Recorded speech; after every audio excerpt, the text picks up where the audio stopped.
आजकल तमाम खबरें लोकसभा चुनाव को लेकर के हैं। चुनाव तकरीबन मुकम्मल हो चुके हैं। 6 फेज़ का इलेक्शन भारत में लोकसभा का हो चुका है। लास्ट फेज़ 1 जून को होना बाकी है। चुनाव के नतीजे कैसे रहेंगे, कौन सा गठबंधन जीत हासिल करने जा रहा है, यह तस्वीर मुकम्मल तौर पर साफ़ हो चुकी है। अब इसमें कोई ऐसी चीज़ नहीं है जो बहुत ज़्यादा तलाश करनी पड़े। इस दौरान कई सारे विशेषज्ञ चुनाव के नतीजों को लेकर के प्रिडिक्शन करने के लिए मीडिया में आने लगे हैं। वो पहले से भी आ रहे हैं और बहुत सारे वीडियोस आपने देखे होंगे लोगों के जो अपने आप को बहुत बड़े विशेषज्ञ बताते हैं। हम इस वक्त सिर्फ 3 लोगों के सिलसिले से बात करेंगे। ये 3 लोग हैं संजय कुमार, प्रशांत किशोर और योगेंद्र यादव। जो संजय कुमार हैं वो CSGS से जुड़े हुए हैं, बहुत पहले से चुनाव के सर्वे वगैरह वो देते आ रहे हैं। तो आप एक बात बहुत अच्छी तरह से समझ लें, ये जो खेल है ये पूरा खेल है एक, जिसमें चुनाव के आंकड़े बताए जाते हैं, कौन सा गठबंधन जीतेगा या कौन सी पार्टी जीतेगी, किसको कितनी सीटें मिलेंगी। इस तरह की जो जानकारियां करके लाते हैं वो अंधेरे में तीर चलाने के जैसा होता है।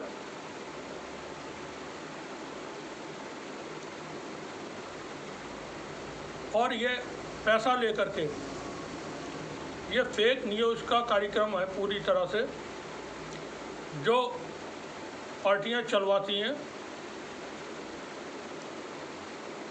एक पार्टी का इसमें बहुत ज़्यादा इन्वॉल्वमेंट है,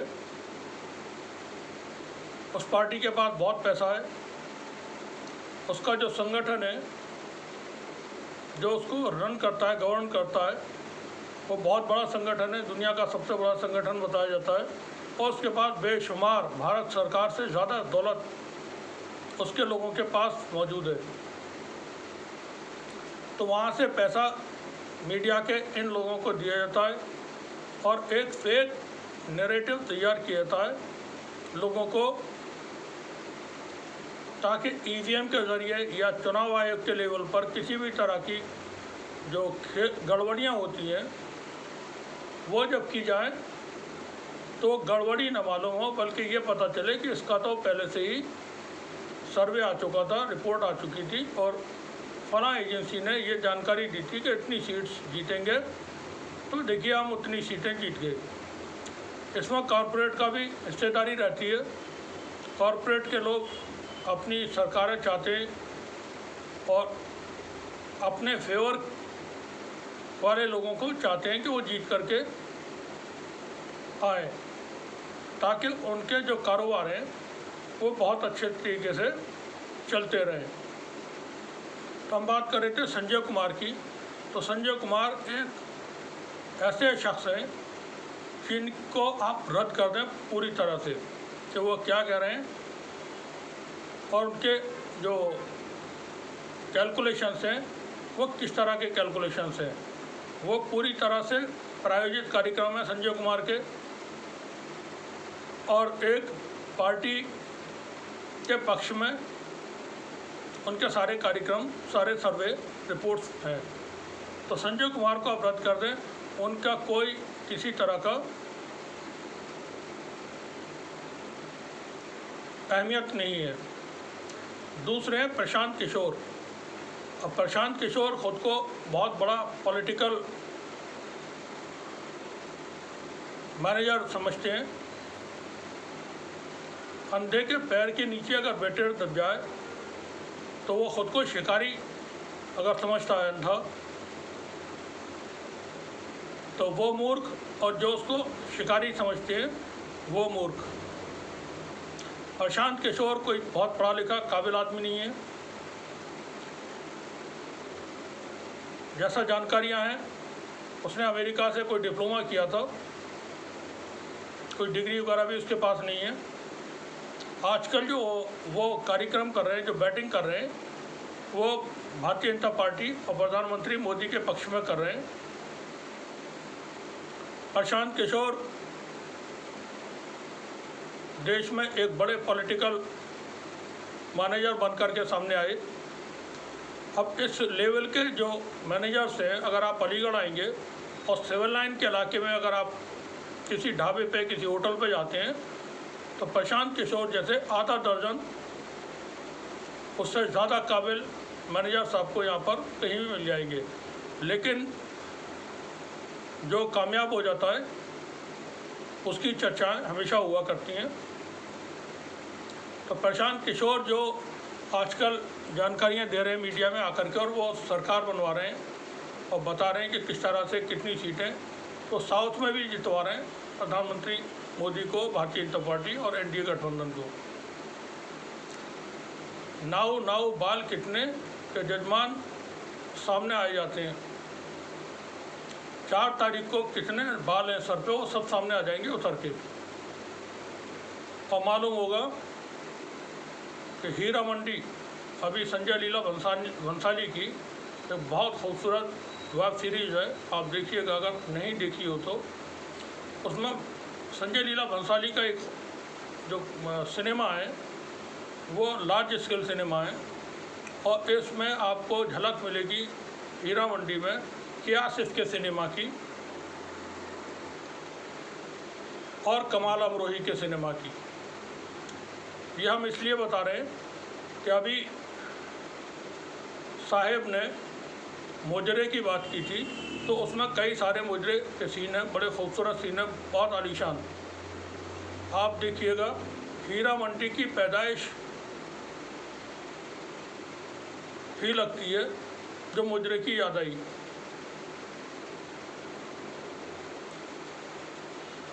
अब प्रशांत किशोर किसको कितनी सीटें जिता दें तो उसके कोई तुक नहीं है।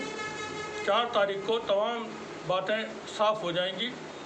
इलेक्शन का सीन पूरी तरह साफ हो चुका है, कौन सा गठबंधन बढ़त बनाए हुए है, कौन सा गठबंधन सरकार बनाने जा रहा है, और कौन से गठबंधन को कितनी सीटें हासिल होंगी। तकरीबन ये तमाम जो बातें हैं वो लगभग साफ हो चुकी हैं। तीसरे एक और बहुत महान सफोलॉजिस्ट हैं,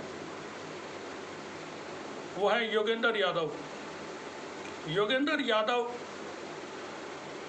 वो भारत जोड़ो यात्रा में राहुल गांधी के साथ नज़र आते हैं। दूसरी वाली भारत न्याय यात्रा शुरू होती है, उसमें नज़र आते हैं। और आजकल वो टेलीविज़न पर आकर के इंटरव्यू दे रहे हैं। एक्सपर्ट्स तो वो है पुराने आदमी हैं, और आकर के वहाँ बहुत ही एक वो होता ना इनकसारी के साथ, देखिए मेरा इससे कोई ताल्लुक़ नहीं है और मैं ये काम अब से बहुत पहले छोड़ चुका हूँ और अब बस ऐसे ही आ गया। तो वो ऐसे ही नहीं आ रहे हैं, वो भी दूसरी तरफ की बैटिंग कर रहे हैं इन दिनों। इंसान के अंदर जो जलन का जो एलिमेंट है वो आसानी से जाता नहीं। योगेंद्र यादव को कुछ प्रॉब्लम्स अरविंद केजरीवाल से हैं, ज़बान पे कुछ और दिमाग में कुछ। ये बड़े इंटेलिजेंट लोग हैं, और पॉलिटिक्स वैसे भी बहुत इंटेलिजेंट लोगों का काम होता है। तो योगेंद्र यादव भी जो बैटिंग करते हुए नज़र आ रहे हैं, वो इस तरह की बातें कर रहे हैं जो अननेसेसरी हैं, और एक ऐसे गठबंधन को वो फाइट में ला करके खड़ा करते हैं जो चुनाव में बाहर है, चुनाव से बाहर है, सरकार बनाने की रेस से बाहर है। लेकिन योगेंद्र यादव उसको सत्ता के बिल्कुल करीब, बहुत करीब 472 में से वो कहते हैं 4-5 सीटें कम रह जाएंगी, लेकिन वो सत्ता मेजॉरिटी के आसपास पहुंच जाएंगे। ऐसा योगेंद्र यादव जो बोल रहे हैं वो बिल्कुल बेतुकी बातें हैं उनकी भी, और वो अरविंद केजरीवाल से शायद अपना जो उनका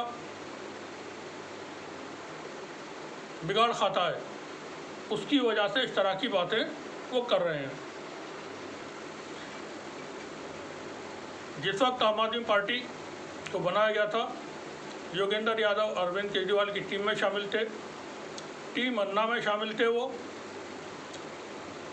दिल्ली में जो जन लोकपाल को लेकर के आंदोलन हुआ था उसमें शामिल थे, रामदेव का ही पक्ष लिया करते थे, काला धन वापस आना था जिस वक्त में। आजकल वो राहुल गांधी के साथ थे, अब टेलीविज़न पर वो आकर के बात करते हैं एक इंडिपेंडेंट एक्सपर्ट की तरह से। तो ये लोग जो बातें कर रहे हैं आकर के मीडिया में, वो बिल्कुल गुमराह करने के लिए कर रहे हैं। कल को जब गड़बड़ी हो किसी लेवल पर, बेईमानी की जाए, तो इनके रेफरेंस दिए जा सकें कि देखें योगेंद्र यादव ने भी हमको इतनी सीटें दिलवाई थी, और प्रशांत किशोर तो पहले ही 300 से ऊपर सीटें दिलवा रहे थे, और संजय कुमार ने तो पूर्ण बहुमत दिलवा दिया था।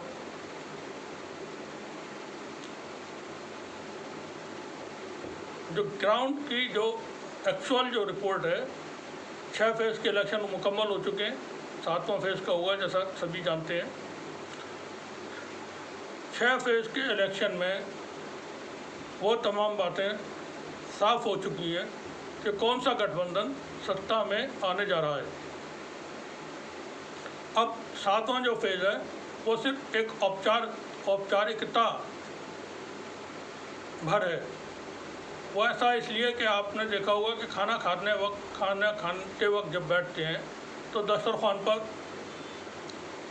तमाम चीज़ें होती हैं, साथ में सलाद है, कोई मिठाई है, रायता वगैरह भी है।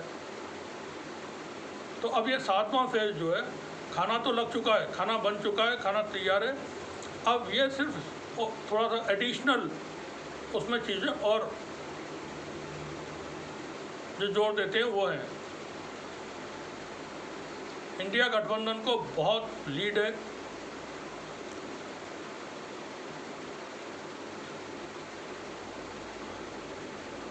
चार तारीख को जब नतीजे आएंगे तो तमाम बातें सामने आ जाएंगी। अभी तक जो कुछ सामने नज़र आ रहा है उसके मुताबिक इंडिया गठबंधन 300 प्लस सीटें हासिल कर चुका है, और अब जो उसका है वो 300 से ऊपर की तरफ बढ़त होगी। 57 या 58 सीटों पर ये इलेक्शन होंगे, और ये वो 6वां और 7वां ये वो फेज़ है जिसमें बीजेपी के लिए बहुत ज़्यादा कुछ है नहीं। हरियाणा में कुछ नहीं है, पंजाब में कुछ नहीं है, हिमाचल प्रदेश में 4 में से 2 सीटें वहाँ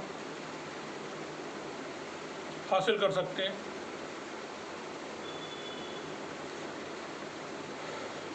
उत्तर प्रदेश के दोनों जो चरण हैं लास्ट के, वो बहुत टफ हैं बीजेपी के लिए।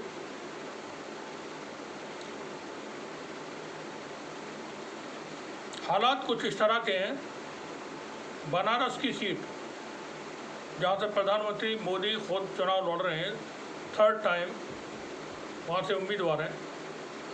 आप देखेंगे इंडिया गठबंधन 2 से 3 लाख वोटों से वहाँ पर जीत हासिल कर सकता है।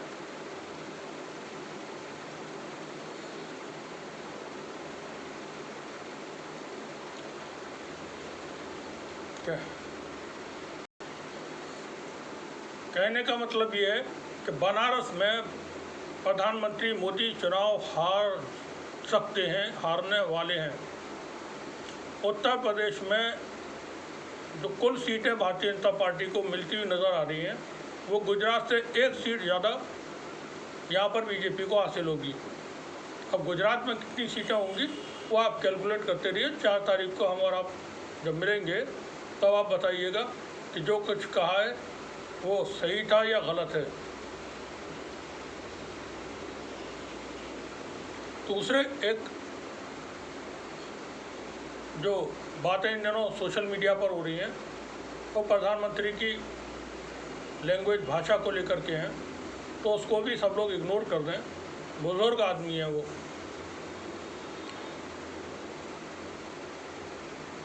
उससे में